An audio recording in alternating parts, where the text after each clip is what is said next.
Lantern Festival sa Pampanga ang naging daan upang makuha ng Pilipinas ang bagong Guinness World Record nitong nakaraang linggo.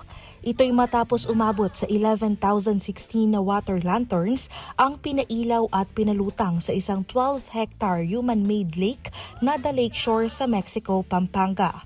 Dahil sa dami ng mga lumahok, opisyal na nakuha ng organizer na Vibe Events Management ang titulong The Largest Display of Water Lanterns. Nalampasan ng naturang event ang target na 10,000 lanterns ayon sa adjudicator ng Guinness World Record na si Emmy Saito. Ang Lantern Festival sa Pampanga ang naging tema ng Lumina Water Lantern and Music Festival na inorganisa ng Vibe Events Management at The Lakeshore. Gawa sa papel at light wooden floaters, ang bawat lantern na maingat na pinalutang sa centerpiece ng Lakeshore Recreational Community.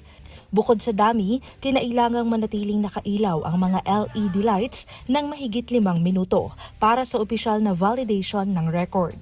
Ang bagong titulong ito ay nagpapatatag sa status ng Pampanga bilang home of handcrafted lanterns at world-class lantern-making tradition.